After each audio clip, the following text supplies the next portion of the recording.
Le doy las gracias a la Unidad de Igualdad, porque si no hubiera sido por la Unidad de Igualdad yo no estaría aquí.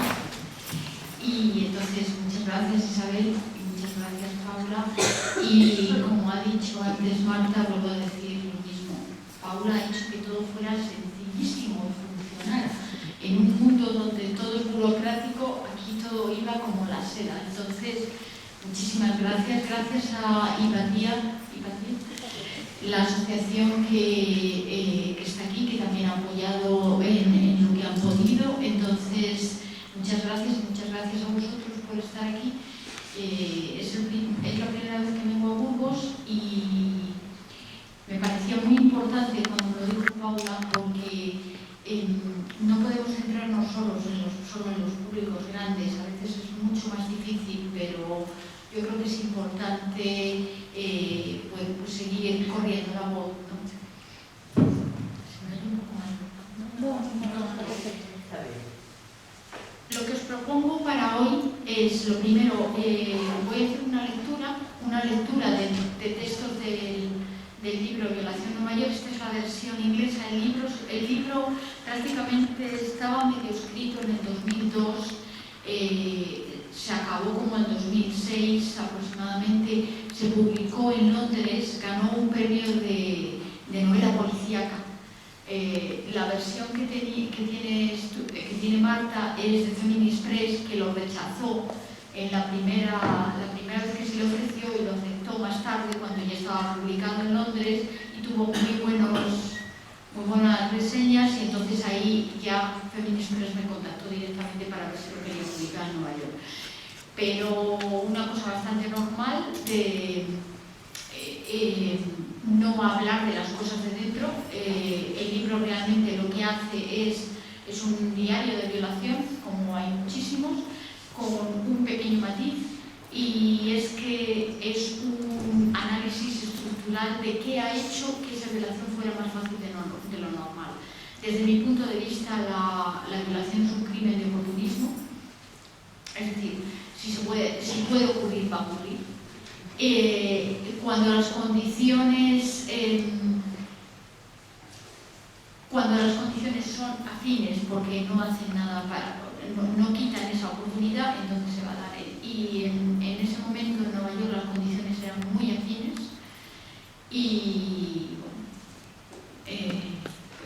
yo lo conté porque me sucedió.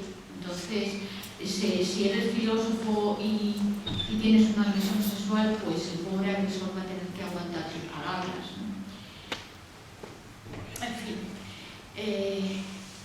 os pido que durante unos 20 minutos más o menos voy a leer, luego voy a enseñar unas imágenes y a contar proyectos de arte, porque me interesa enseñar las dos cosas para que veáis la manera, el proceso en el que yo trabajo, en el que siempre está relacionado por un lado la escritura y el pensamiento, por otro lado con la imagen visual, y de hecho unos proyectos son los que apoyan a nosotros.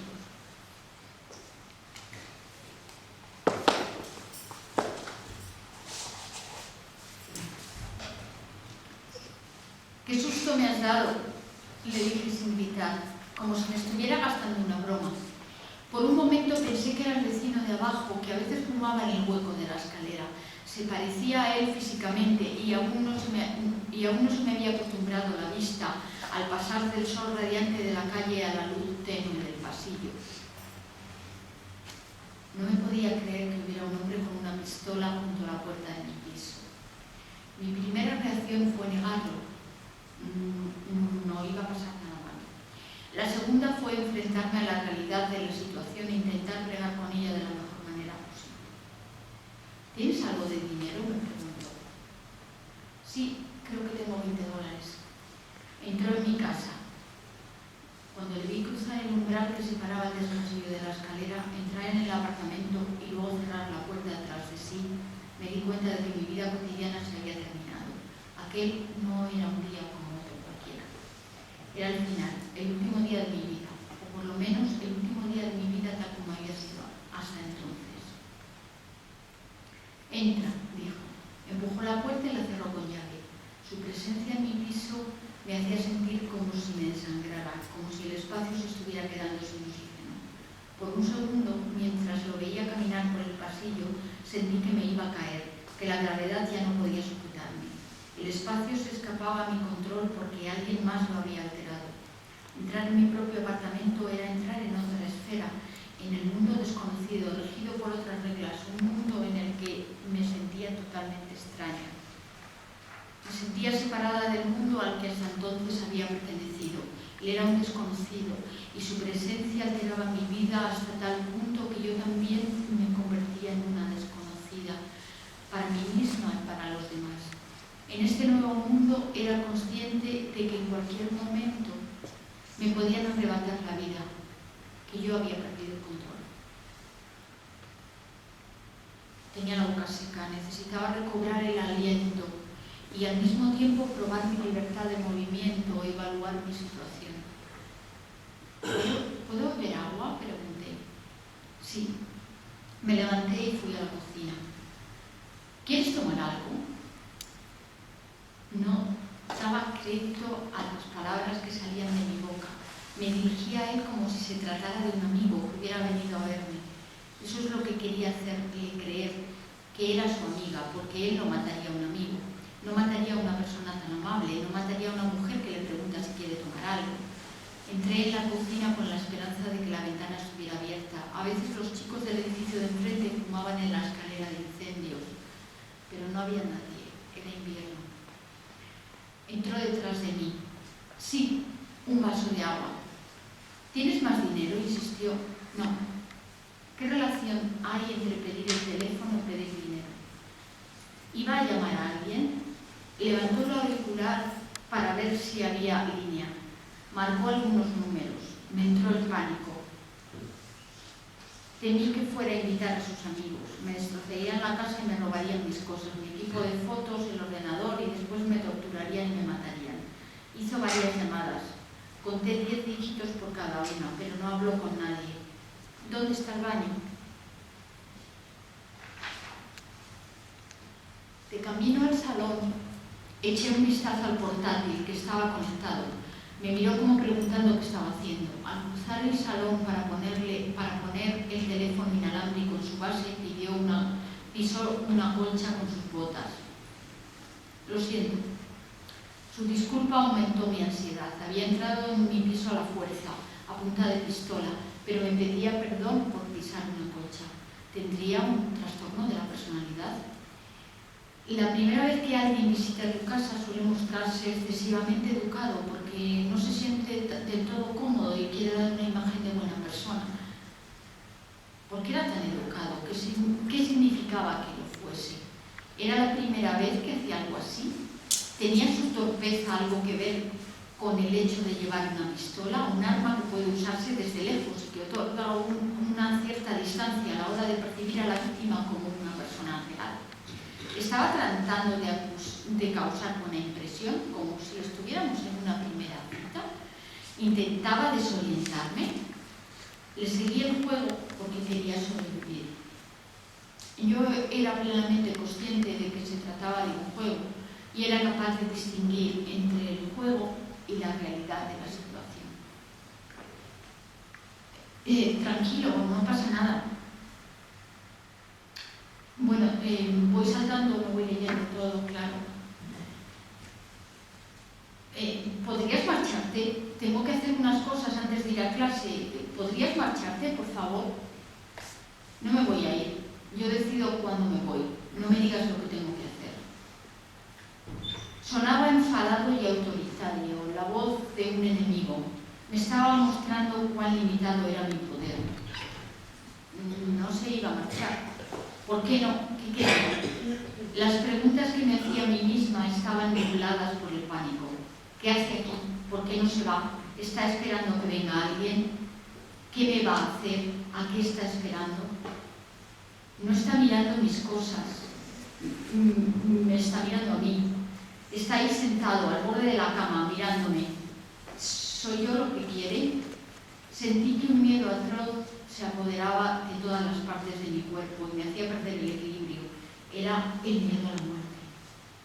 Un miedo tan intenso que no me importaba cómo iba a morir, ni lo que se esperaba de mí antes de la muerte. Un miedo puro y sin esperanza. ¿Me vas a matar? La pregunta me salió de dentro. No, no te voy a matar, contestó. Vale. ¿Vives sola? No, ya te lo he dicho, vivo con mi novio. ¿Cuándo volverá a casa? ¿Estás segura de que va a volver? No lo sé, cada día llega a una hora distinta, pero sí, volverá. ¿Qué quieres? ¿Por qué estás aquí? Túmbate. Me hablaba sentado en la cama mirándome, me decía que me tumbara. Ya está. ¿Cómo que túmbate? Le dije. Agarró la pistola y me apuntó con ella. Con un tono más violento lo volvió a decir. Que te tumbes.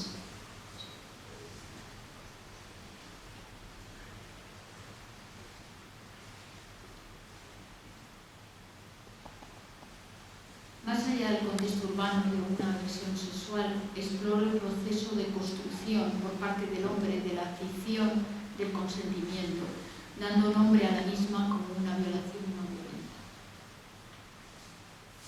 No, quítatelo todo.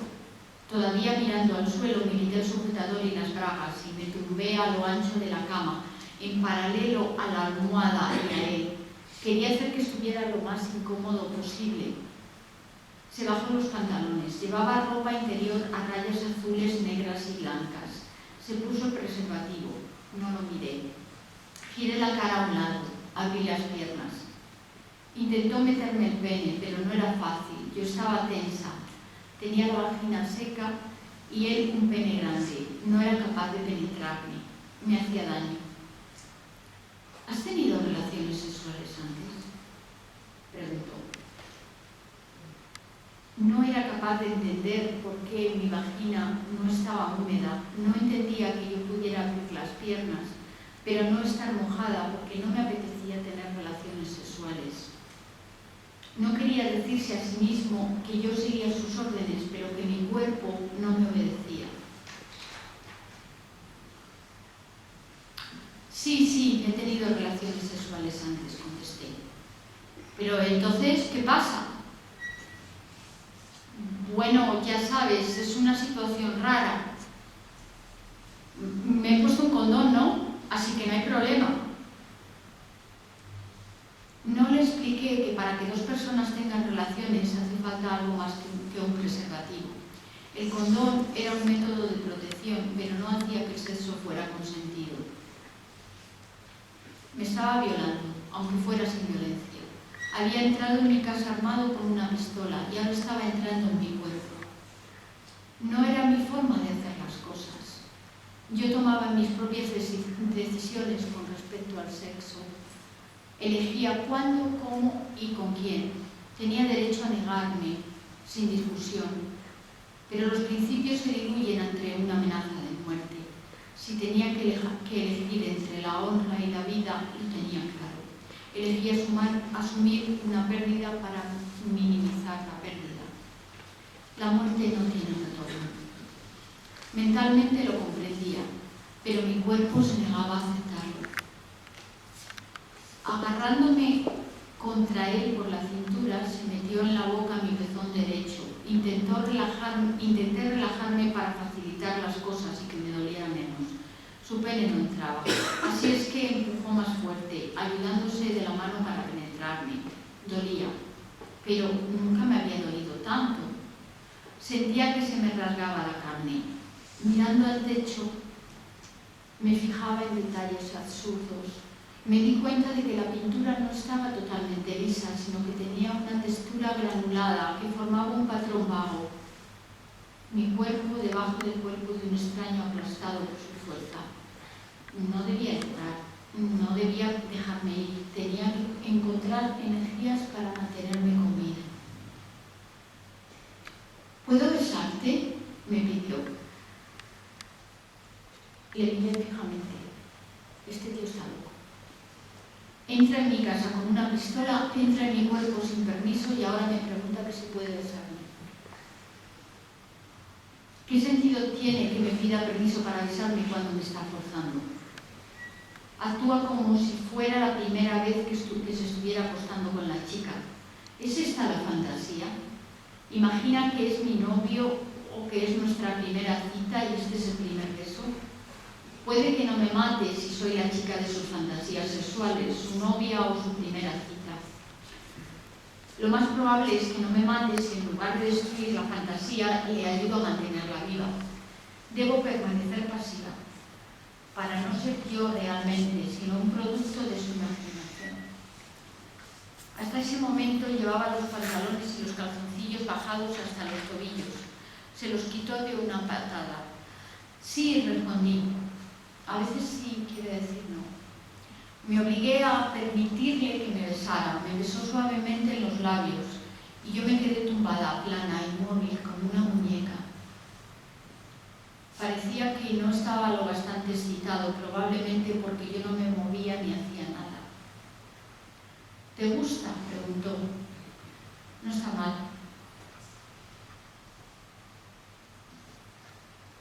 Bueno, ahora doy un salto de varias páginas. Pagamos la fianza de uno de los pisos que estaban rehabilitando. A punto es la palabra que utilizo para nombrar al que era mi novio en ese momento. A punto alquiló Robocop. En la película, unos promotores inmobiliarios compinchados con el gobierno reconducen la delincuencia al centro de Chicago, lo que hace que la zona se vuelva inhabitable. Cuando se desalojan los edificios, los compran y vaciándolos burlan las normativas que regulan el uso de las viviendas. Robocop era una versión ficticia de lo que estaba sucediendo en Harlem. Los edificios vacíos estaban siendo demolidos, convirtiéndose así en solares libres en los que más adelante se construirían bloques de pisos de lujo. Me preocupaba que se nos viera como los culpables de la gentrificación de la zona, como los nuevos residentes que estaban desplazando a la comunidad negra. Y yo llamábamos la atención porque éramos blancos, pero no llevábamos un todoterreno como los tipos de Nueva Jersey que ahora, 7 años después, aparcan en la calle 125 con Ámsterdam frente a los carteles de se venden apartamentos. Éramos privilegiados, pero pobres, y nos preocupaba no ser bien vistos en Harlem. Llevar la delincuencia a la zona forma parte de una cruda estrategia que permite hacer grandes negocios de especulación inmobiliaria.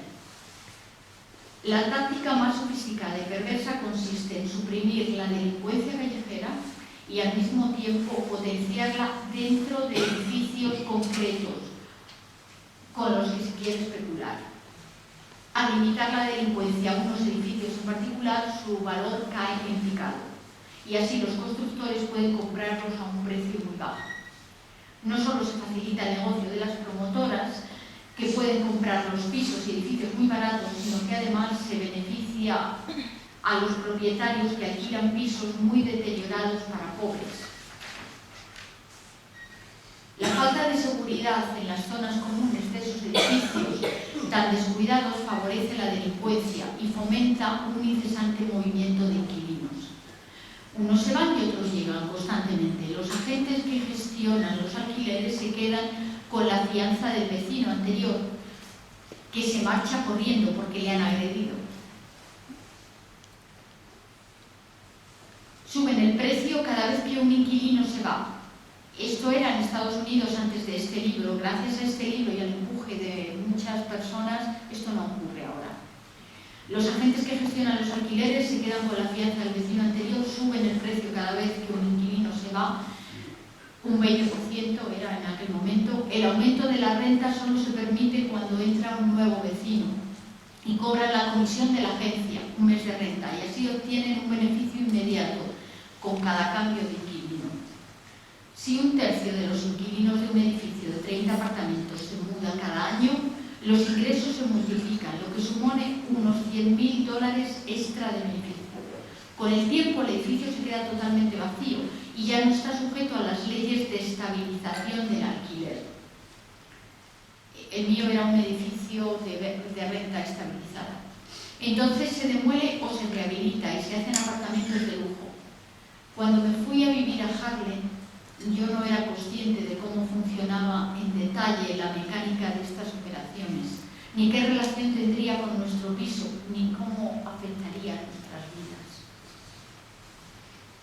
Si aplicamos la analogía de Robocop al fenómeno del $1 Million Block, el fenómeno del $1 Million Block es un estudio que se hizo en la Universidad de Columbia en la que se dieron cuenta de que muchas de las personas, de los hombres concretamente, que estaban en la cárcel, procedían de una zona concreta y de unos bloques concretos, y le llamaron de $1 Million Block porque en impuestos tenía un coste de $1 millón. Esta identificación de los criminales que vivían y actuaban en sus mismos edificios está relacionado con el ejemplo, con mi propio ejemplo. Se despliega una operación tan compleja como la trama de una película. Los $1 Million Blocks se convertían en una fuente de ingresos en un mundo que sigue el principio de corrupción de Robocop. Llevar la delincuencia a una zona para devaluar el precio de la vivienda, comprar terrenos cuando bajan los precios, para a continuación promover el desarrollo y el adecentamiento del barrio. Un esquema básico de identificación. Lo que no se concibe como un esquema básico de identificación es utilizar la violación como método de moving. Los contribuyentes corren con los gastos derivados de la delincuencia, mientras que el beneficio que genera la especulación inmobiliaria se queda en manos de agentes, caseros y promotores corruptos, y el beneficio de los impuestos va para el gobierno local y estatal. En un mundo Robocop, el coste que pagan los contribuyentes a través de los impuestos, que suponen los bloques de los pisos en los que hay altos niveles de criminalidad y donde los criminales normalmente viven, genera una ganancia para los especuladores y para el gobierno muy superior al $1 millón que cuesta.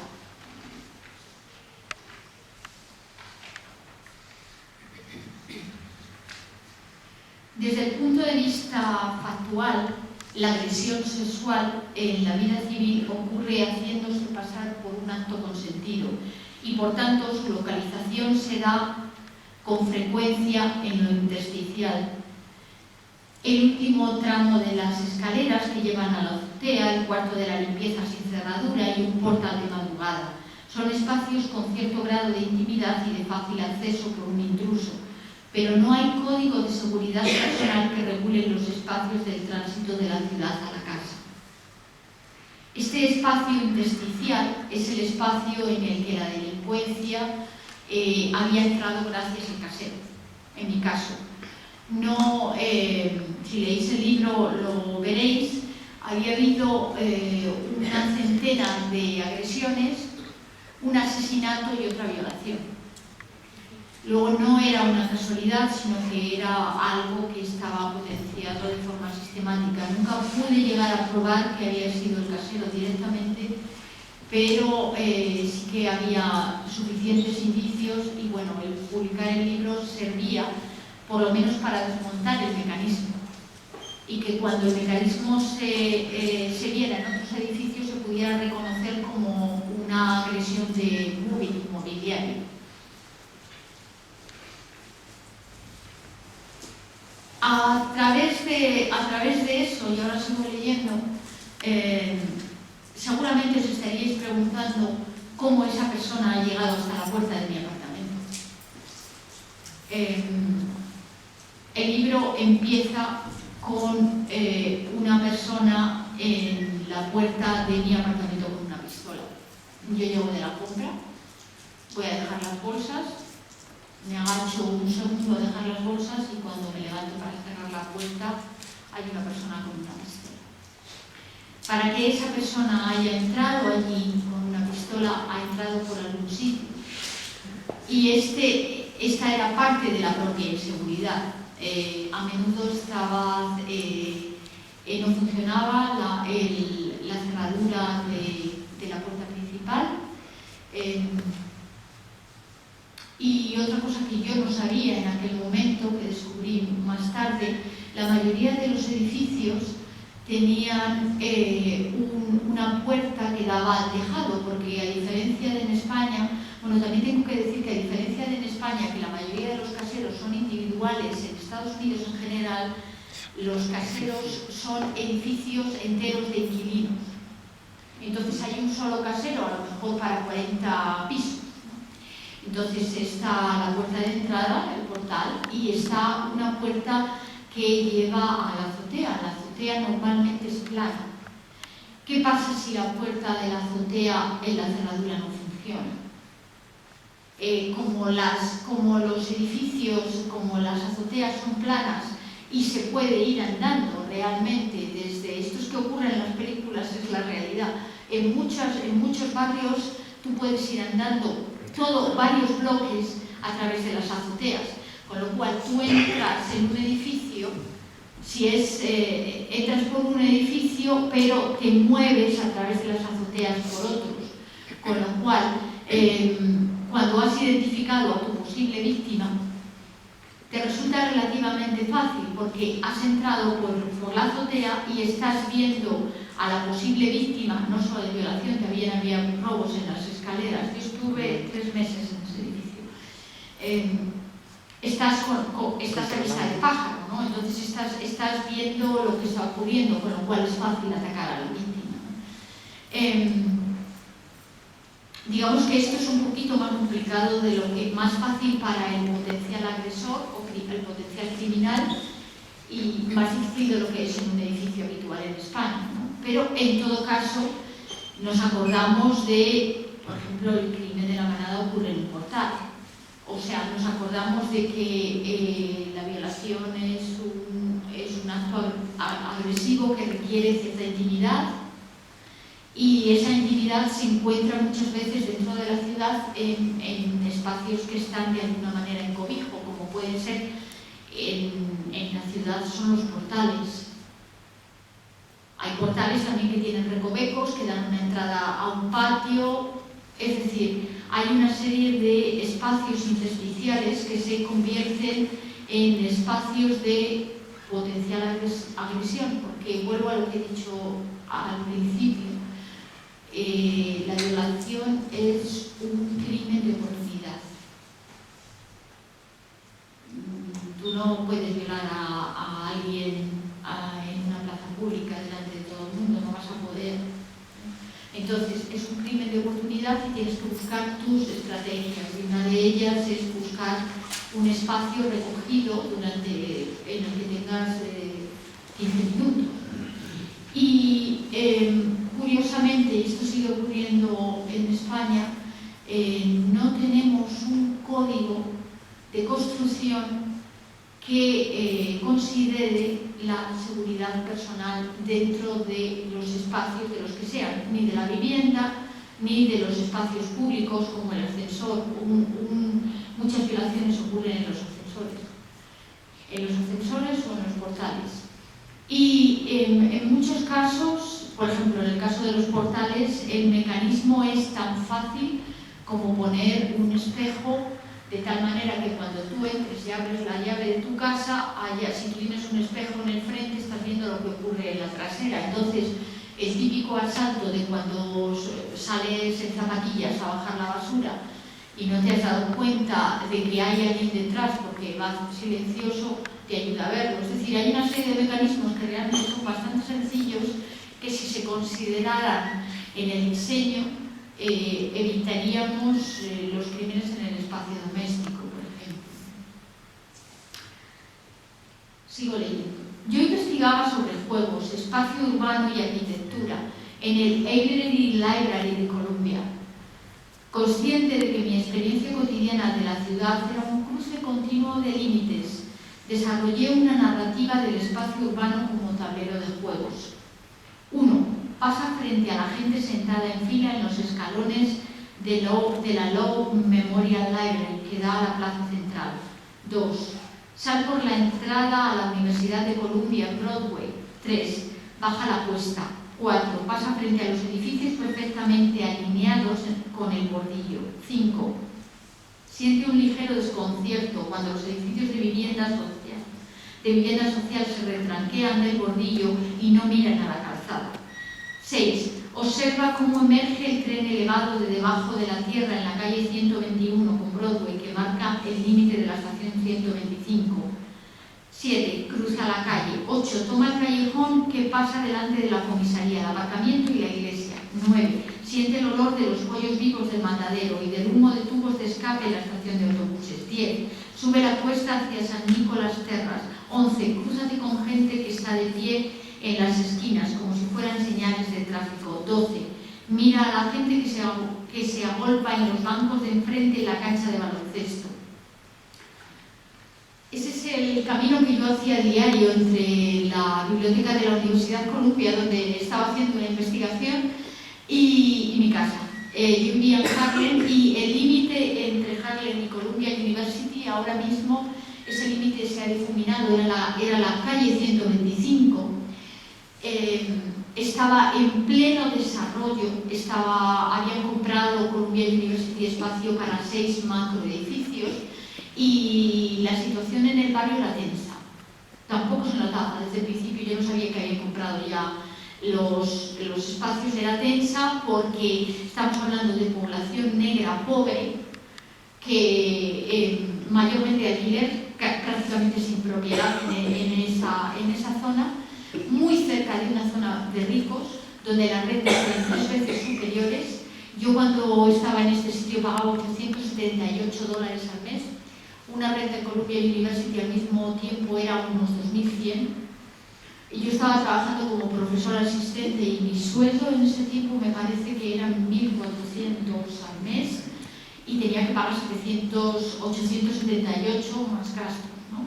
Era realmente muy limitado los trabajos, pero era una de las razones por las que me fui a ese barrio, aparte que me interesaba mucho la cultura negra, ¿no? Me parecía que era un sitio estratégicamente cerca de universidades y a la vez los edificios me gustaban, o sea, eran buenos edificios, lo que yo no sabía era lo que se hacía dentro. La falta de seguridad de nuestro edificio revelaba otro juego siniestro que no había tenido en cuenta en mi investigación sobre fronteras y límites. Descubrí que la razón por la que la gente pasaba de un edificio a otro libremente era para moverse sin ser vista.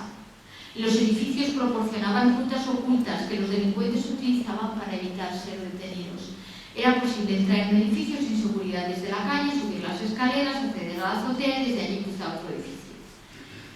En el 2005, un detective que contrató mi abogado descubrió que mi edificio era famoso en el Departamento de Policía de Nueva York por ser un nido de delitos y residencia habitual de delincuentes. De camino a mi piso antiguo, a donde fui a buscar el correo 2 semanas después de la violación, me pareció ver al agresor en la tienda de ultramarinos. El inspector M me había advertido de que eso era normal y que, aunque me pareciera estar segura de verlo en muchos sitios, estaría equivocada. Pero un sábado a mediodía, algunas semanas después, cuando subía las escaleras para ver a la pareja a las que le había realquilado mi apartamento, me lo encontré en el rellano del segundo piso. «Hola», me dijo. «Hola», respondí. La desacreditación de la policía de Nueva York era impresionante. En tanto que yo vivía en un barrio de pobres, no hacían el menor caso. Y si yo veía a mi agresor, me decían que yo estaría viendo al agresor y que estaba dentro de mi cabeza. En apenas unas cuantas semanas, la dirección de mi tesis se había visto alterada a medida que intentaba responder a algunas cuestiones cruciales sobre mi propia vida. No me quedaba otro remedio que intentar yo localizar al agresor, porque la policía no hacía nada. ¿Vivía mi agresor en la zona? ¿Volvería? Como no encontraba respuesta para estas preguntas personales, les traduje en otras que cambiaron el enfoque de mi tesis. ¿Cuál es el radio de acción de un violador? ¿Es probable que un violador regrese al mismo sitio para violar? ¿Existe un patrón de comportamiento criminal por lo que la violación va seguida de asesinato? ¿Dónde tiene lugar una violación y dónde no? Al consultar las estadísticas me quedó claro que los mitos sobre la violación y el hogar estaban conectados. La idea de que las violaciones suceden de noche en callejeros oscuros, en ubicaciones extrañas, es falsa. Esto no es más que un mito que alimenta la idea del hogar como un lugar seguro, lo que nos reconforta y nos impide pensar que la violación está cerca. Esta mitología sirve a los intereses masculinos. Los hombres ven estimulada su lujuria por la fantasía de la libre disponibilidad de la mujer en el santuario de su hogar. Después de haberse... bueno, aquí tengo que decir estadísticas. 1 de cada 4 mujeres en Nueva York había sido violada y de ellas 1 de cada 7 había sido violada en su casa. Luego, lo que estaba diciendo del hogar no era algo que me hubiera ocurrido a mí solo, sino que era algo habitual.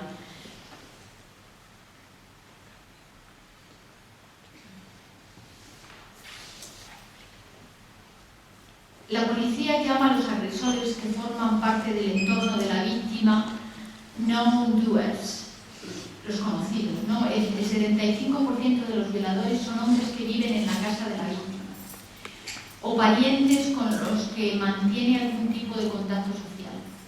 Este 75% es estadística de Estados Unidos en general. El 75% son hombres que viven en la casa de la víctima o parientes que mantienen algún tipo de contacto social. 1 de cada 4 mujeres víctimas de violación lo fue en su propia casa o cerca de esta. Releí un trabajo de Princeton sobre domestofobia. Domestofobia es un término que no utilizamos habitualmente, es la fobia del espacio doméstico, el miedo al espacio doméstico, el entendimiento de la casa como prisión o como lugar de horrores o torturas. La violación es un delito frecuente, 1 de cada 10 mujeres es violada. Perdón, 1 de cada 10, no 1 de cada 7. Es un hecho extraordinario para la víctima, pero muy habitual, no solo por la frecuencia con la que sucede, sino por la circunstancia de que ocurre durante rutinas familiares, mientras se llevan a cabo las tareas cotidianas, al abrir la puerta cuando se regresa de hacer la compra, al bajar al sótano o al tirar la basura. Son acciones cotidianas que se llevan a cabo de forma automática o distraídamente. En las inmediaciones de la residencia o en un lugar de trabajo, los intrusos, el 25% de los violadores, se aprovechan de los momentos de vulnerabilidad, como el instante de abrir el portal o de entrar en casa. Es probable que el ataque se produzca en lugares de paso, tales como porterías, recibidores, escaleras, ascensores, sótanos, azoteas y zaguanes. En la mayoría de los casos, la violación ocurre en lugares que permiten cierta intimidad. De hecho, en el papel que me dieron en el hospital cuando salí, las instrucciones para el paciente definían a la violación como, ponía, esta paciente ha sufrido agresión sexual, invasión de la intimidad por antonomasia. Esa es la definición médica de, bueno, al menos la que me dieron en el hospital, de una violación, una agresión sexual, invasión de la intimidad por antonomasia. Mi agresión tuvo lugar en el umbral que separa el espacio público del privado. La violación es doméstica. La casa y los espacios de tránsito dentro de los edificios son los lugares donde habitualmente se producen las agresiones, pero no parecen ser responsabilidad de las fuerzas gubernamentales ni encontrarse bajo su jurisdicción, y tampoco son responsabilidad clara de los departamentos de seguridad de la ciudad. Existe la norma del Departamento de Edificación que exige una estricta protección contra incendios, pero no hay ninguna que proteja contra la delincuencia en los edificios. Las únicas regulaciones de la Dirección y Conservación y Desarrollo de la Vivienda de la Ciudad de Nueva York se limitan a las puertas, ventanas, cerrojos y verjas, y su aplicación deja mucho que desear. Consultando en la información en la Oficina de Estadísticas Judiciales, observé que mientras los delitos graves han disminuido, en Estados Unidos esta investigación era entre el 2002 y el 2004 aproximadamente. Había disminuido el homicidio, el robo, el atraco a mano armada, pero no la violación. Claro, si no hacemos nada para impedirlo y es un crimen de oportunidad. En España tampoco hay código de arquitectura más allá del código de incendios a nivel de seguridad. Las cifras de violación y allanamiento de moradas se han mantenido estables durante los últimos 15 años. Ambos delitos, allanamiento y violación, ocurren en casa o cerca de ella, salvo en los casos de lo que se llama date rape en Estados Unidos. Es un término que se empezó a utilizar en los campus universitarios porque había gran número de violaciones a chicas pues, cuando empiezas a estudiar, ¿no? Y se llamaba date rape porque el que te viola es una persona con la que tú has salido en una cita. Entonces, en un momento dado, la persona cree que porque estés borracha o porque hayas ido a su habitación y estéis hablando, es imprescindible que exista un acto sexual. Sin embargo, eso no es así y se le llamó date rape como una violación después de una cita, pero también como una violación habitual, que ni siquiera se define casi como violación.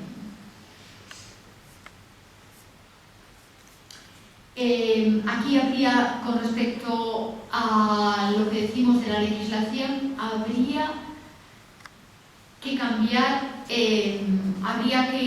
los esfuerzos van hacia blindar los edificios y para blindar a la víctima potencial. No salgas de casa, no llegas tarde, habría que cambiar el tono, darle la vuelta y hacer que el intruso fuera el que se sintiera expuesto. En vez de encerrar bajo cerrojo a la mujer, ¿qué tal si exponemos al potencial intruso? Entonces, es tan sencillo como empezar poniendo un espejo más delante del portal de vuestras casas. Hay más cosas que se pueden hacer, que el chiscón donde se meten los cubos de la basura, si es que se meten en vuestros portales, que tenga una llave y si no que sea expuesto, porque si no es el sitio ideal para que alguien se esconda y te asalte. La familiaridad con los movimientos cotidianos que se dan en el hogar hace que las mujeres se sientan seguras en casa, pero también las convierte en víctimas. Una de las razones para escribir este libro, que hay varias, una es contar, por supuesto, todo el proceso y este mecanismo maquiavélico de identificación que parece una película, pero es una realidad. El otro era contar los mecanismos de construcción de la ficción, cómo el agresor va construyendo. Yo he resumido así, he ido muy rápido, son bastantes más páginas, pero realmente son 30 páginas y el agresor va creando, él se va creando a sí mismo la idea de que está en mi casa con todo su derecho. Y yo le estoy favoreciendo esa fantasía porque quiero vivir. Pero me parece útil para que nos demos cuenta, por un lado, de que un agresor puede jugar juegos, pero es que no te la dan, ¿sabes? O sea, una violación y un acto sexual consentido son cosas muy diferentes, aunque no haya una violencia añadida. A pesar de las estadísticas y los hechos que menciono, la violación se sigue encubriendo mediante el secretismo. Me refiero a decir que te han violado, que es algo que sigue estando mal visto.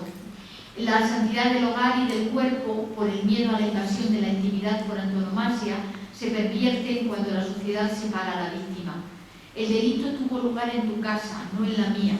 Ocultada por el secretismo y el silencio, la víctima se ve señalada como parte culpable.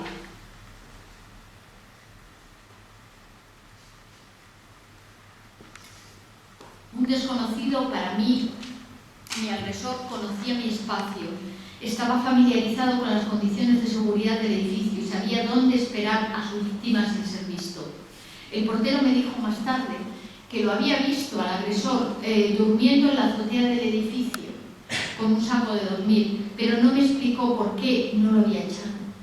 Me atacó sobre la 1 de la tarde. Estaba limpio y iba bien vestido, por lo que no tenía pinta de vivir en la calle.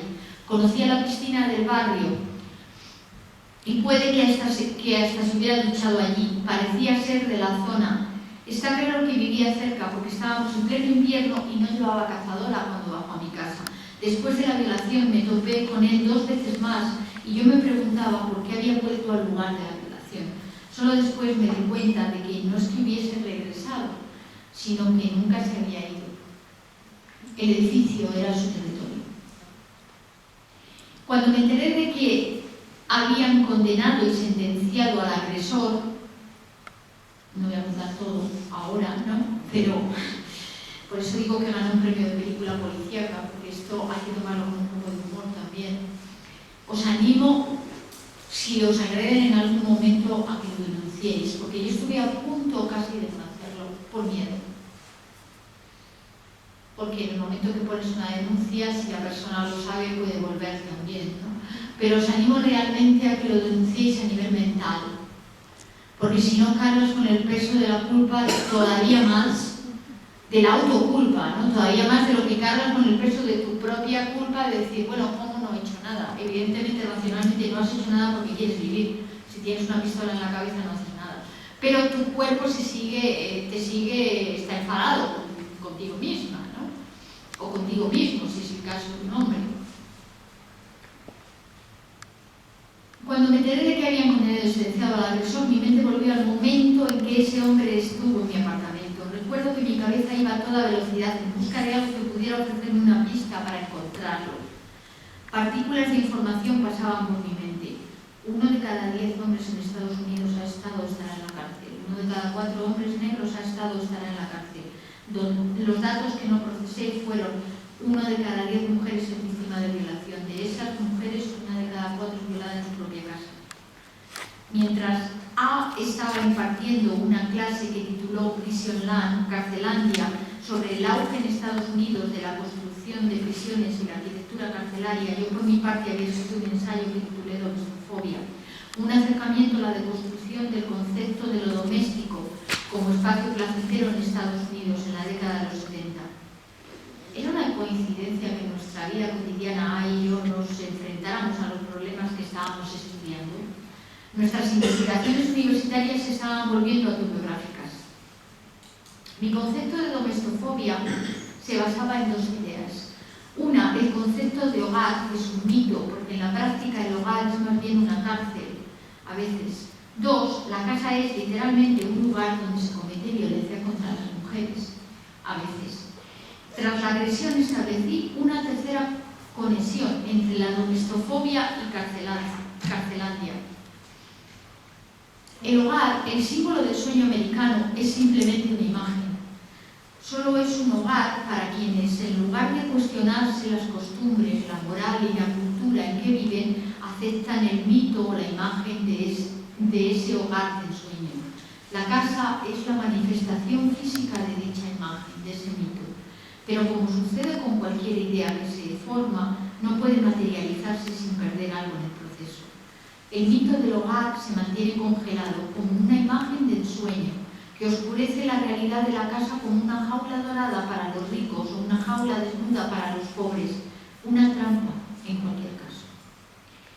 Y ahora os leo lo que yo creo que es el párrafo más crucial de este libro.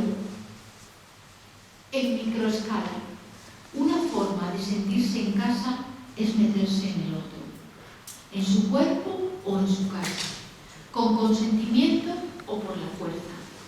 Un delito cometido en casa de otra persona es un ataque a la vivienda, a lo que esa persona posee, pero también un recordatorio de aquello de lo que el agresor carece, un hogar.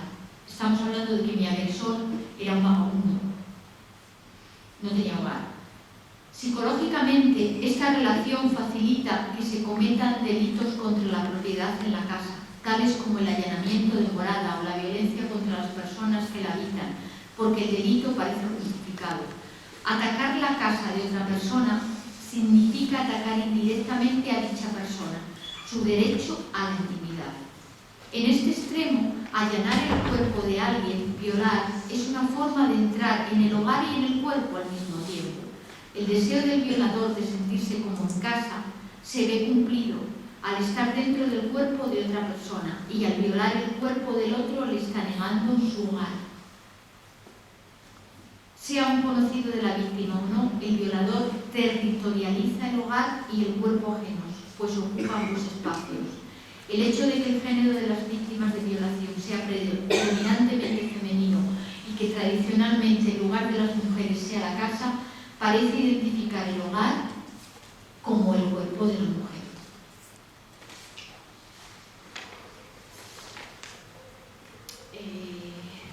Voy a pasar unas... ¿Cómo ando de tiempo?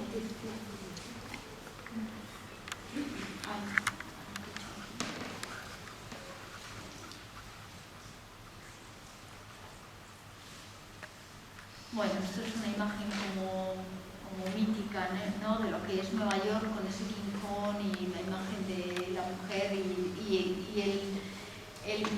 el libro original de Violación Nueva York iba a tener esa portada, al final tuvo esta, que es la foto de mi edredón.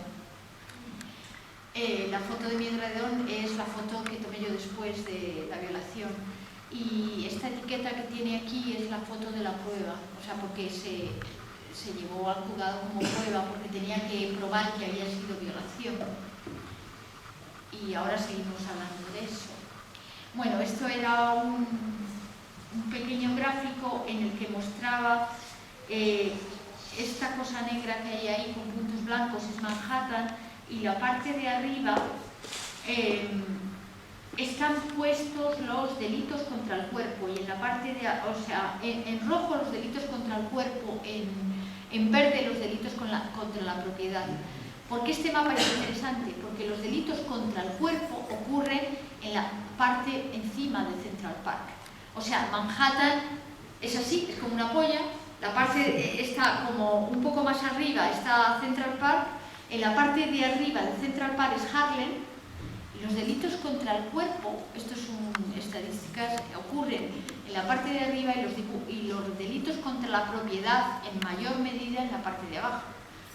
Porque yo soy artista y por tanto soy pobre, o sea, soy una artista académica, escritora y soy privilegiada por mi educación, pero mi clase social es proletaria, sin duda alguna. Y mi propiedad es mi cuerpo. Yo vivía en Harlem, que era un barrio negro, acorde, no con mi raza, sino acorde con mis ingresos económicos. Yo era un trabajador no cualificado en ese momento, porque un asistente universitario realmente no es un trabajador cualificado a nivel de posición, pero no a nivel de sueldo, ¿no? Como ocurre aquí con la mayoría de los profesores asociados y demás, ¿no? Entonces, me parecía interesante, hay un libro que está sin publicar, que es un libro de documentación relacionado con la historia, hacer este tipo de observaciones sobre la raza y la clase. Los delitos contra la gente que vive en Harlem, contra la mayoría de raza negra, son contra su cuerpo. Los delitos contra los blancos son contra lo que tienen. En mi caso, yo era negra, porque vivía en el barrio de los negros, entonces el delito tenía que ser contra mi cuerpo. Entonces, la raza, mi lectura de la raza es una lectura de clase de la raza. No puedes hacer una lectura única de la raza sin atender a la clase. Bueno, esto es una instalación que se llama El Intruso, que hice yo después, ese mismo año, en el mismo apartamento donde ocurre esto, antes de dejar completamente el apartamento, y son 9 pantallas, es una instalación, y entonces este era mi pareja en aquel momento y lo grabé. Veis que hay 2 personas en las pantallas, está una persona que era mi pareja y otra persona que tiene una máscara, ¿no? Entonces, realmente hice este vídeo porque una de las cosas difíciles de entender era cómo puedes seguir viviendo en una casa en la que ha habido una intrusión y ha habido no solo una violación, sino un secuestro, ¿no? Y cómo era difícil no solo para mí, sino para mi pareja, porque ese espacio estaba violado de alguna manera, no solo mi cuerpo, sino el espacio. Entonces, hice varias obras de arte, una de ellas, que veis más tarde, era sobre lo que yo sentía, y esta concretamente era sobre el espacio violado y el intruso, ¿no? Y mi pareja y yo nos separamos después. Y nos separamos sencillamente porque éramos absolutamente incapaces de seguir bregando con la situación en ese momento. A lo mejor si me hubiera ocurrido ahora que tengo más de 50 años no hubiera habido problema, pero en ese momento teníamos 30 y no éramos capaces de coordinar nuestras emociones con nuestra razón, ¿no? Entonces este fue el vídeo de despedida, era porque yo quería también reflejar las consecuencias de una violación para el hombre. En mi caso eran las consecuencias de una violación para mi pareja, que yo creo que el sentimiento, porque él estaba en ese momento, él estaba haciendo su tesis, estaba en ese momento en España, el sentimiento que tiene él de cómo no me he dado cuenta de esto, tenía que haber estado allí, esto no es posible, tengo que hacer algo y a ver qué vas a hacer. Es decir, ¿qué vas a hacer? ¿Vas a comprar una pistola y vamos a jugar aquí a los vaqueros? Es decir, lo siento mucho, pero la violación, lo mismo que la tengo que aceptar yo, la tienes que aceptar tú. Y realmente era difícil para ambos. Yo creo que no se ha estudiado tanto el impacto de la violación en los hombres, porque realmente nosotros estábamos muy unidos y realmente fue algo incomprensible, pero era así.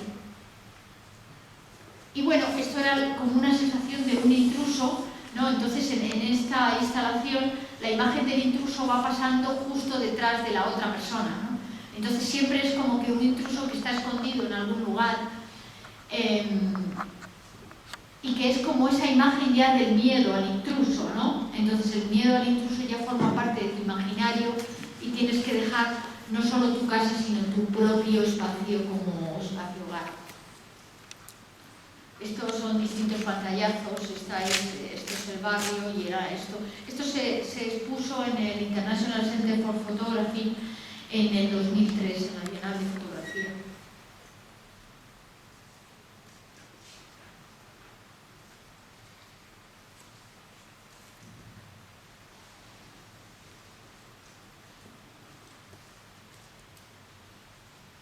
Y la idea de poner como el recorrido de la calle a la casa y del intruso con una máscara, pues era un poco realmente porque es que el intruso no era un ogro.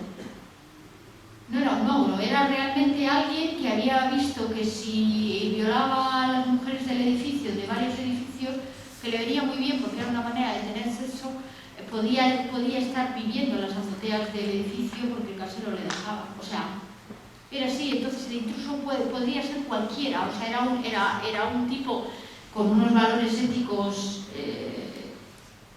que evidentemente no son los que nadie iba a apreciar, pero no era un ogro. Esta idea que tenemos del ogro no reconoce que hay otro tipo de violación diaria asumida, ¿no? Con las mismas consecuencias. Bueno, voy pasando un poco más rápido. Esta obra se llama Congelador de Memoria.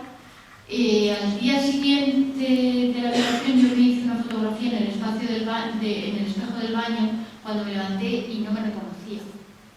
Entonces, de alguna manera lo hice porque tenía que intentar entender por qué yo no me reconocía, o sea, qué había pasado, porque yo me sentía como totalmente alienada y como totalmente ajena a mí misma, ¿no? Por otro lado, vamos, es un sentimiento habitual en cualquier trauma. Es lo que entendí después, pero yo no lo entendía. Entonces, como mis herramientas son el arte, pues intenté a través del arte entender lo que no entendía de otra forma. Con esto hice una pieza que se llama El Congelador de Memoria, porque durante un tiempo mi memoria se había quedado parada allí, en esas 2 horas que este hombre estuvo en mi casa. Entonces, el volver a mi vida era muy difícil porque mi memoria estaba congelada. Entonces, como un acto ritual, hice esa fotografía que yo había hecho, años más tarde la metí en un congelador. O sea, yo quería congelar mi memoria, ¿no?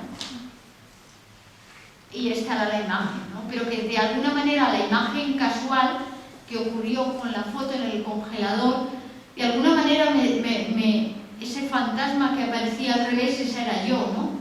Porque yo creo que cuando comulgas con ruedas de molino, lo que te pasa es que tú obligas a tu cuerpo a hacer cosas que no quieres hacer y tu cuerpo se enfada contigo y no te reconoces. O sea, este es el mayor problema de una violación. Que es normal, porque esa es la lucha de la dignidad de la persona, ¿no? Y con esta pieza de arte quería mostrar eso. La última pieza que muestro, que se llama Habitación de violación, y es una instalación que mostré en la Feria de Arco en el 2002. Es una habitación reproducida con una entrada muy pequeñita. Esa entrada muy pequeña era como Alicia en el País de las Maravillas, pero era Alicia en el País de los Horrores. Y para mí, durante varios años, estar sola en una habitación, y empecé a estar sola en una habitación, era continuamente esta sensación de espacio de horrores, ¿no? El tumbarme en la cama era difícil, conciliar el sueño era realmente difícil. Y ese papel pintado que yo empiezo a ver que tiene cuando el cuerpo de la otra persona que yo no quiero que esté encima me está aplastando, se convierte en esta herida, en este papel pintado de una herida que yo me hago a mí misma, porque la herida física era la que necesitaba para demostrar esa herida psicológica que nadie parece entender, ni incluso mis familiares, ¿no? Nadie parece entenderlo, diciendo, bueno, ya sí, pero ha pasado, ¿estás bien? No, no estoy bien. No ha pasado y no estoy bien, ¿no? Y realmente, evidentemente, uno se recupera, sí. Uno se recupera psicológicamente, sí. Y si habla, se recupera antes. Si habla en el sentido, por un lado, de hablar contigo mismo, al menos. No te digo que hables en público, te digo que hables contigo mismo y que digas, es que esto que me ha pasado me duele. Y tengo un duelo, y tienes que pasar tu duelo. Entonces yo creo que la conversación conmigo misma fue esta, pero esta era la habitación que yo veía durante un par de años.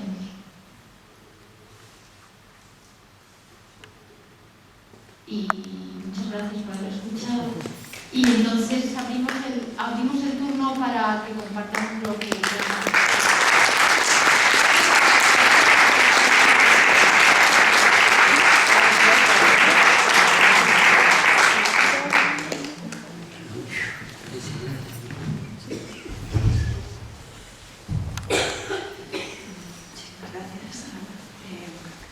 Bueno, yo tengo un papelón, como os imaginaréis, porque supongo que todas necesitamos un ratito para ir digiriendo y ir pensando algunas cosas para plantearle a Hanna, pero bueno, como habéis visto, su generosidad como narradora y como artista es enorme, es la superviviente, es la creadora que está detrás de todos esos proyectos que nos demuestran que efectivamente lo personal es político y que lo que le ha pasado a ella tiene que ver con una red de cosas que hay que entender en un sentido muchísimo más amplio. No sé si alguien tiene alguna pregunta ya, alguna cuestión que plantear. Os dejo antes, vosotras si queréis. Bueno, antes hemos comentado un poquito, ¿verdad? Bueno, muchísimas gracias, lo primero. Creo que estamos todas con el corazón encogido. Y sobre todo ver cómo el arte es esa herramienta tan potente, ¿no? No solo de expresión, sino de terapia, de curación y sobre todo de acercarnos a un lenguaje que para entender a veces cosas tan duras que no. Antes hablábamos de las artistas norteamericanas de los años 70, de la Woman House, de Miriam Shapiro, Judith Chicago y demás.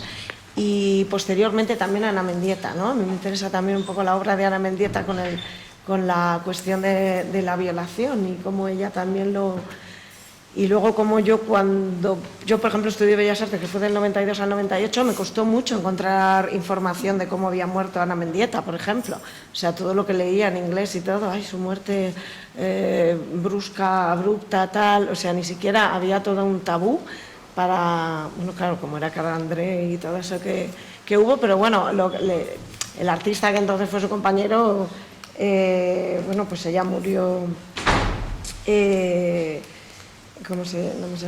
esto, desde la ventana, caída desde la ventana de la casa de su compañero, y se le absolvió. Entonces Carril y Laguel salían con carteles diciendo, igual que a O.J. Simpson, a cada Andrés se le ha suelto de tatata. O sea, hubo mucha polémica. Eso fueron ya los años 90, creo, bueno, los 80 y pico. Y no sé, supongo que todos estos trabajos también te influirían mucho, ¿no? Y luego con el tema quizá del hogar, Luis Bourgeois también, que tiene la casa como un cuerpo y todas estas cosas. O sea, el arte creo que ha habido una tradición, bueno, no sé hasta qué punto enlaza tu trabajo con todo esto, pero creo que es muy interesante recopilar un poco, y luego lo que hablábamos también del arte feminista, cómo lo ves ahora, si realmente crees que los discursos tienen cabida también dentro del mundo del arte actual.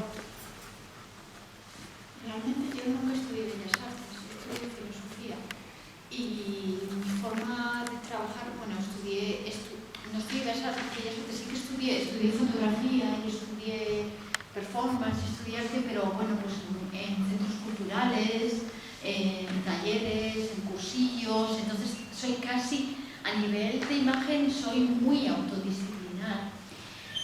Entonces realmente la manera para mí de hacer arte es el concepto, normalmente le tengo muy claro e intento varias cosas. Entonces trabajo mucho, intento varias cosas, y una que creo que cuadre lo hago en maquetita y luego lo hago en la realidad.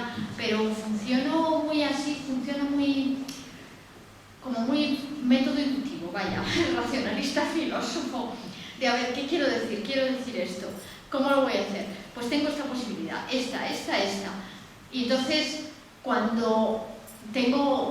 entonces ahí hago esto y luego ahí me quedo bloqueada, vale, ya, pero ¿cuál voy a hacer? Entonces empiezo a leer sobre cosas y ahí me empiezan a salir imágenes, y entonces ahí empiezo a tener imágenes, y entonces vuelvo otra vez a los conceptos que tenía y decir, había dicho que podía hacer esto y esto.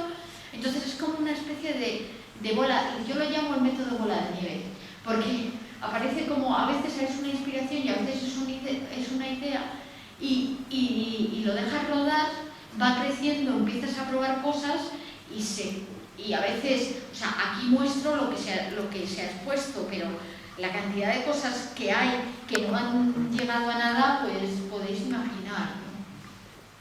Ese es un poco el método. Realmente tengo un método muy raro de trabajar, entonces no me influyó mucho esto. Sin embargo, sí que hay una cosa en el libro, por ejemplo, que me llama la atención, si me permitís, ya que has hablado del método. En el texto hay un momento que dices que aplicas un método tomado de la criminología para entender el comportamiento de tu agresor, ¿no? Una cosa que me llamó la atención, claro, leyendo las muchísimas narrativas de violación que yo he leído en los últimos años, casi todas las víctimas en algún momento preguntan ¿por qué yo?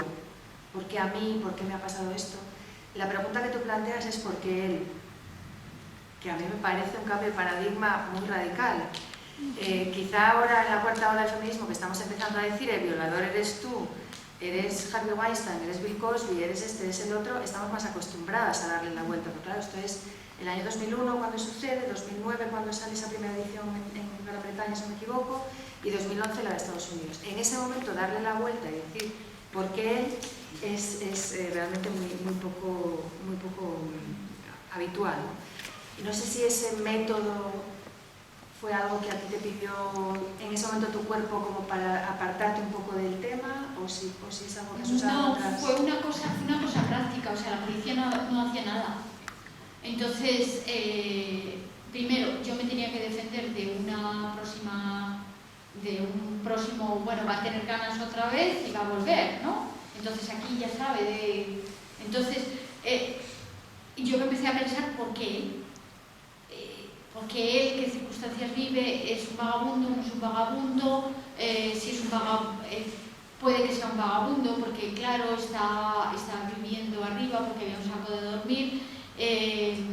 Una de las cosas, me pide un documento de identidad, me coge el carnet de la piscina, no sé qué, entonces me di cuenta de que vamos a la misma piscina, la conoce, un vagabundo pero que está en forma, o es que va a ducharse a la piscina. Entonces empiezo a investigar porque lo necesito, porque me tengo que proteger. Y como resulta que estoy haciendo doctorado y soy investigadora y sé investigar, pues mi pregunta no es emocional. O sea, yo sigo viviendo en la casa, sigo viviendo 2 meses hasta que una amiga mía me dice: te tienes que ir de aquí porque esto va a acabar contigo, ¿no? Pero yo estoy intentando ver por qué esta persona, por qué un chaval de 19 o 20 años, yo pensaba que era un poco mayor, pero resulta que tenía 19 años, ¿por qué hace esto, no? Entonces, por un lado, ¿por qué desde el punto de vista psicológico? Pero por otro lado, ¿por qué él? Porque tengo que localizarle para que no siga violando a otra persona, para que no me vuelva a violar a mí, para que no se dé cuenta de que yo lo he denunciado y me mate, porque esa era la amenaza. Entonces lo que hago es utilizar la razón. ¿Y por qué yo no me lleva a ningún sitio? ¿Sabes? El por qué yo es como... para mí es como la complacencia de la víctima. Yo no tengo tiempo de victimizarme. Ese fue en cierto modo un problema, porque no tengo tiempo de duelo, no tengo tiempo de victimizarme. Estoy sola en un país desconocido, me acabo de mudar hace 3 meses y tengo que conocer a mi enemigo para localizarle antes de que me localicen a mí. Entonces ese es mi objetivo. Entonces eso me hace cambiar. O sea, no es que yo tenga nada especial, es sencillamente supervivencia y mis herramientas prácticas, ¿no? Como investigadora, que al final la universidad sirve para algo.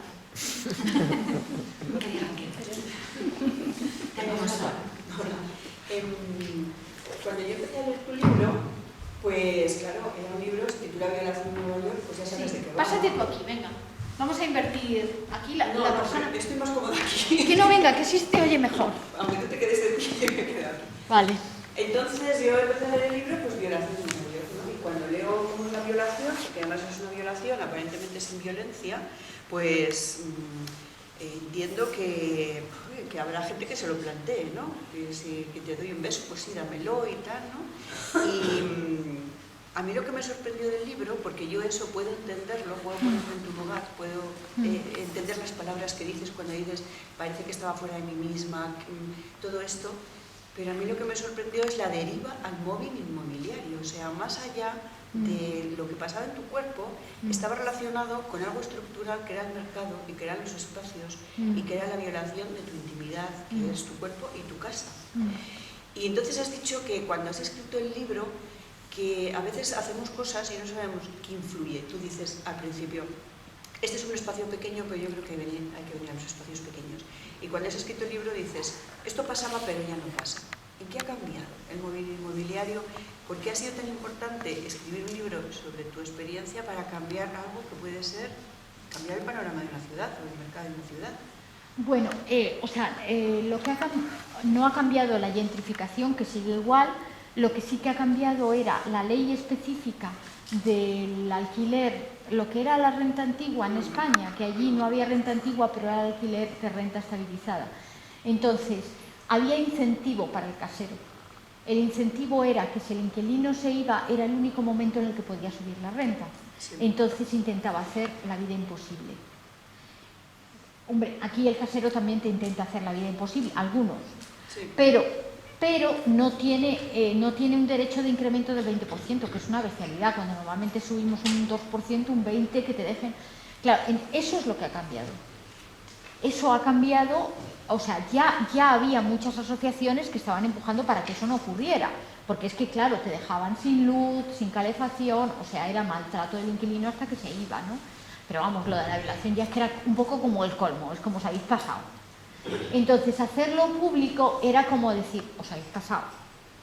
Entonces, vamos a ver qué narices está pasando aquí. Y entonces, cuando tocaba la legislación esa que cumplía, porque allí pasa cada 10 años, no se renovó, se quitó eso y eso ayudó porque ya no tienen incentivo los caseros de echar a los inquilinos. Ya saben que es, bueno, pues que se muera el inquilino, sí, bueno, le pueden matar, vale, ahí sí, pero antes todas las perrerías que te hacían, sobre todo con inmigrantes, porque este casero trabajaba y había varios que trabajaban con personas pobres, porque era mucho más fácil, porque no tienen capacidad, ¿no?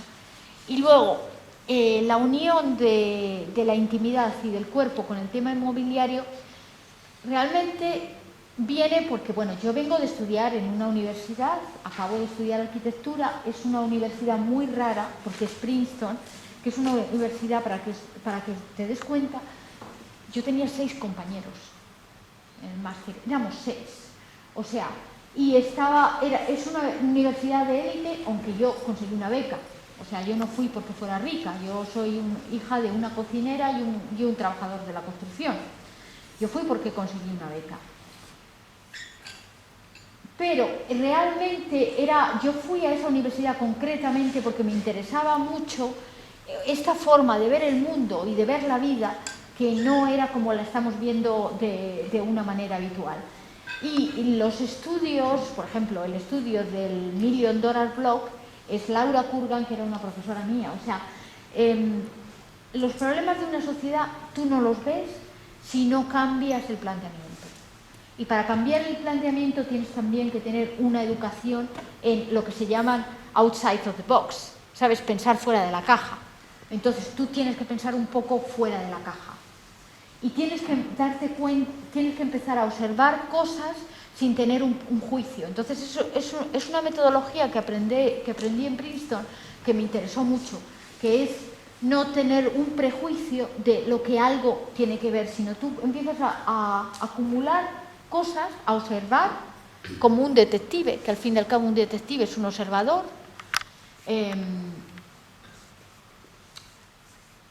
Yo soy muy observadora, y eso ya de carácter, porque había sido fotógrafa muchos años, aunque fuera de centro cultural, pero estuve muchos años haciendo foto para ganarme la vida, entonces soy observadora, ¿no? Entonces, observas un panorama y luego empiezas a unir cosas, pero tú no unes cosas con un prejuicio anterior, porque entonces no vas a encontrar el problema o al delincuente, ¿no? Entonces era, digamos, que realmente es un método de investigación, pero que yo aprendí más allí y que realmente es muy sencillo, que se reduce a los prejuicios fuera, observas de una manera limpia, con ojos limpios, y ahí vas a ver cosas. Claro, esto de hecho lo estudié porque hay personas que lo han hecho gráficamente, que te enseñan cómo hacerlo, para que luego puedas unir, atar cabos, ¿no? Venga, ¿qué más? Que estamos aquí como en casa, hombre. No. ¿Por qué habéis venido a esta charla?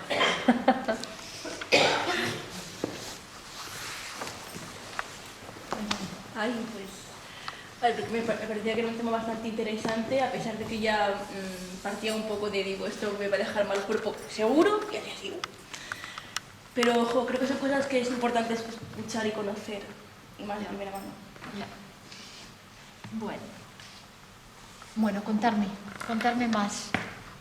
Yo solo te quería preguntar, Sí. en el momento que te produce esa agresión, ¿no? Porque una agresión que no estamos acostumbradas las mujeres aquí en España. Y cuando lo estabas contando era como que estuviese viendo una película americana, tal cual. Porque esas agresiones aquí en Europa no las sufrimos. Bien en el local, en el ascensor, en la calle cuando vas a casa, o en el garaje. Por la pistola, dices. Sí, por la pistola. ¿Cómo estuviste tú en esos momentos que estabas agresión más pistola, arma? Para que una mente mujer europea entendiese. ¿Tuviste en un estado de shock, esta no soy yo? ¿O tu cuerpo dijo? Yo era la primera vez que veía una pistola. Empezando por ahí. Entonces, yo no pensaba que iba a ser una violación. Fíjate qué tontería, porque te acostumbras, nuestro imaginario como mujer es eso, es que la violación ocurre en la calle, que siempre está con un golpe por detrás, o sea, que alguien se te siente en el comedor de tu casa, que luego esté en la habitación y se te ponga a hablar durante 1 hora y media, es que no... Por eso, es que no. Y de tu cuerpo, ¿no? Claro. Además, como has dicho, en plan tensión, a ver qué se va a llevar en casa y a ver lo que me va a hacer. Pero en ese momento que está con la pistola desde el minuto 1. Mi pregunta es que desde el minuto 1 ves la pistola que te apunta. Sí, yo desde el minuto 1 veo la pistola que me apunta, luego hay momentos en que la deja encima de la mesa, ¿no? Pues porque le resulta incómodo, porque 1 hora y media, vamos a ver, ¿no? Pero sí, claro, yo no estaba acostumbrada a que me pongan una pistola, porque aquí es ilegal, ¿no? Exactamente. Entonces, y tampoco estaba acostumbrada a la agresión con distancia, porque sí que había tenido acoso o agresión sexual de otro tipo, no de esta manera, ¿no? Alguna vez había habido forcejeo, había habido cosas, como yo creo que a cada mujer nos ha pasado de una manera o de otra. Pero claro, esa cosa de la frialdad y de la pistola, pues sí, yo creo que sí que, desde luego sí que influyó en que yo como que me separara de mí misma, ¿no? Porque era como, o te controlas o aquí te matan, porque claro, es que es muy fácil matar a alguien de un tiro. Bueno, pero aquí sacan el cuchillo, que también hay muchísimas. Sí, pero el cuchillo requiere una cercanía con el cuerpo y tienes ves la sangre de cerca, o sea... Sí, pero es lo que usan aquí, me refiero, que se usa mucho. Pues no sé. Hay una cosa que está también en el libro de Hannah que a mí me llamó mucho la atención también en ese momento, que yo creo que muchas personas de las que estamos aquí somos inconscientes, ¿no? Y sobre todo quienes trabajáis con víctimas y demás. Una frase que dice: el fantasma de la violación es indisociable de la condición de mujer, ¿no? Este acto se enmarcó en las actividades de la Unidad de Igualdad de la UBU, de Hipatia y de La Rueda, del 25 de noviembre, que es el Día Internacional para la Eliminación de la Violencia contra las Mujeres, y en eso seguimos, en eso continuaremos mientras nos dejen y mientras sea necesario, sobre todo. Yo os recomiendo mucho que leáis el libro Violación Nueva York. Tenemos también este libro más reciente, Mamá está muerta pero la vamos a curar, que también tiene todo que ver con la violencia contra las mujeres. Le agradecemos muchísimo a Hannah su generosidad con haber venido hasta aquí desde tan lejos y haber compartido esta experiencia y su trabajo con nosotras. Y espero que nos sigamos encontrando en estos foros para que ese fantasma de la... un momento, cogeros la hojita que hay ahí, los que os están... Hay por ahí unas fotocopias, sí, con unos sí, QRs, porque están los enlaces con todo, sí, que lo hemos hecho. Os lleváis deberes. Luego pasaremos preguntaremos. Decía que seguimos en esto para que ese fantasma de la violación realmente acabe siendo un fantasma y nada más. Muchísimas gracias.